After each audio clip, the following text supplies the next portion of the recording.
दोस्तों, अगर आप भी रोज़ाना मज़े की कार्टून वीडियोस देखना चाहते हो तो अभी हमारे चैनल ऐसे कार्टून को सब्सक्राइब करो और बेल आइकन पर लाजमी क्लिक करो ताकि हर नई वीडियो का नोटिफिकेशन आप लोगों को सबसे पहले मिले। कुछ समय पहले की बात है। करमपुर नाम के गांव में धर्मपाल नाम का गरीब किसान अपनी माँ के साथ रहता था। गांव में उसकी छोटी सी जमीन थी। वो खूब मेहनत करके खेती करके गुजारा करता था। एक बार धर्मपाल की माँ की तबीयत अचानक बहुत खराब हो गई। उनके इलाज के लिए उन्हें अस्पताल ले जाने की जरूरत थी, लेकिन धर्मपाल के पास इतने पैसे नहीं थे। अगले दिन वो खेत में काम करते करते सोचता रहा कि अब आखिर कहाँ से आएंगे पैसे। सोचते सोचते वो एक पेड़ के नीचे जाकर बैठ गया। उस पेड़ के ऊपर किसी औरत के हंसने की आवाज आई। धर्मपाल ने डर कर ऊपर देखा। पेड़ पर लाल साड़ी में एक चुड़ैल बैठी हुई दिखी। उसकी भयानक शक्ल, नुकीले दांत और बड़ी बड़ी लाल आंखें देखकर धर्मपाल बहुत डर गया। कौन हो तुम? मैं माया हूँ। तुम पैसों के लिए परेशान हो ना? हाँ, पर तुम्हें कैसे? तुम जाकर बड़ी हवेली के राजन सेठ से पैसे क्यों नहीं मांगते? यदि उसने तुम्हारी मदद नहीं की तो मैं उसे देख लूंगी। पर तुम्हें कैसे? इतने में जोर की हवा चलती है और चुड़ैल अचानक गायब हो जाती है। राजन सेठ गांव का जाना माना अमीर जमींदार था। गांव में वो एक आलीशान हवेली में रहता था। धर्मपाल उस हवेली के बाहर पहुंच गया। उसने बाहर खड़े नौकर से पूछा, क्या सेठ राजन घर पर है? हाँ, सेठ अंदर है। तुम्हें उनसे क्या काम है? भाई, मुझे उनसे कुछ पैसे उधार लेने थे, बहुत जरूरत है। ठीक है, तुम अंदर जा सकते हो। वो अंदर गया और सेठ के सामने जाकर हाथ जोड़कर खड़ा हो गया। कौन हो तुम और यहाँ किस काम से आए हो? सेठ, मेरी माँ की तबीयत बहुत खराब है। उन्हें जल्द से जल्द शहर के अस्पताल ले जाना होगा। इलाज के लिए बड़ी रकम की जरूरत पड़ेगी। मैं पास के खेत में किसान हूँ। यदि आप मुझे कुछ पैसे उधार दे सकें तो बड़ी कृपा होगी। मैं धीरे धीरे करके आपके सारे पैसे लौटा दूंगा। ठीक है, कितने पैसे चाहिए बोलो? सब मिलाकर 20,000 रुपए लगेंगे साहब। मैं तुम्हें 20,000 रुपए उधार दूंगा, पर तुम्हें वो 3 महीने के अंदर लौटाने होंगे। मुझे मंजूर है सेठ। और धर्मपाल सेठ से पैसे उधार लेकर वहाँ से चला गया। उसे एक तरफ इतने पैसे लौटाने का डर सताने लगा, दूसरी ओर माँ की बिगड़ती हालत की चिंता। इतने में धर्मपाल उसी पेड़ के पास से गुजरता है। अचानक जोर से हवा चलती है और पेड़ से माया की आवाज आती है, जाओ जल्दी से अपनी माँ को अस्पताल ले जाओ, इससे पहले देर हो जाए। धर्मपाल घबराता है और दौड़ते हुए अपने घर पहुँचता है। माँ खाट पर लेटे हुए जोर जोर से खांस रही थी। माँ की नाजुक हालत को देखकर वो उन्हें कुछ नहीं बताता। माँ, हम आज अस्पताल चलेंगे।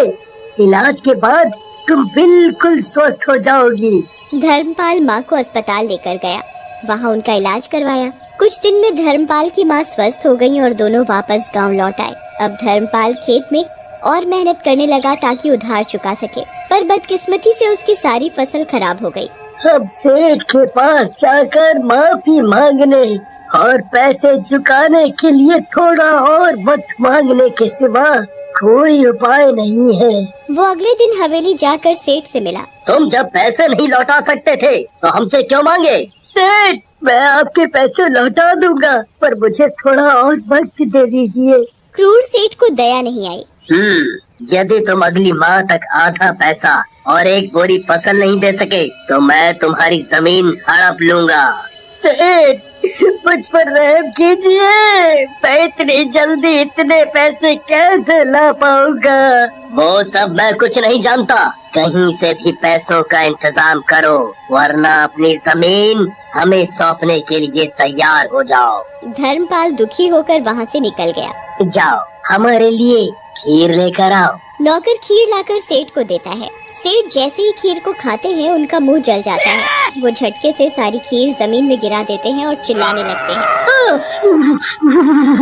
हाय रे, जल गया, मेरा मुंह जल गया।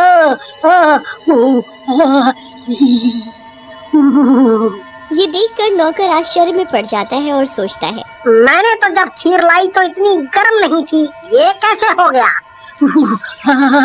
मूर्ख, तेरा इतना दुस्साहस। नौकर डर से कांपने लगता है। पता नहीं साहब, ये कैसे हो गया? उतने में बाहर कमरे से एक औरत के हंसने की आवाज आती है। कौन है वहाँ? नौकर बाहर के कमरे की ओर दौड़ता है, पर वहाँ पहुँचने पर वहाँ कोई नहीं होता। ये किसकी आवाज थी? हवेली में तो कोई महिला नहीं है। सारे दरवाजे बंद कर दो, कोई अंदर ना आने पाए। ऐसे ही रात हो गई। रात को सेठ सोने की तैयारी करने लगे। उन्हें प्यास लगी तो वो घड़े से पानी निकाल कर पीने लगे, पर पानी पीते ही उनका मुंह जल जाता है। वो पानी का गिलास झटक देते हैं और चिल्लाते हैं, मैं जल गया, मैं जल गया। कमरे के दरवाजे के बाहर से फिर से औरत के हंसने की डरावनी आवाज आती है। कौन है वहाँ पर? इतने में पायल की आवाज आती है, जैसे कोई कमरे से दूर बाहर की ओर भाग रहा हो। सेठ नौकर को आवाज लगाता है। नौकर भागते हुए आता है और दरवाजा खटखटाता है। सेठ, आप ठीक तो है? सेठ दरवाजा खोलकर डरते हुए इधर उधर देखता है। नौकर के अलावा कोई उसे दिखाई नहीं देता। तुमने किसी औरत को यहाँ से जाते देखा? नहीं तो सेठ, यहाँ तो कोई औरत नहीं है। शायद आपने कोई बुरा सपना देखा होगा। नहीं, हमें किसी के हंसने की आवाज आई, जैसे दिन में आई थी। तुम जाकर बाहर देखो। नौकर बाहर देखने चला जाता है।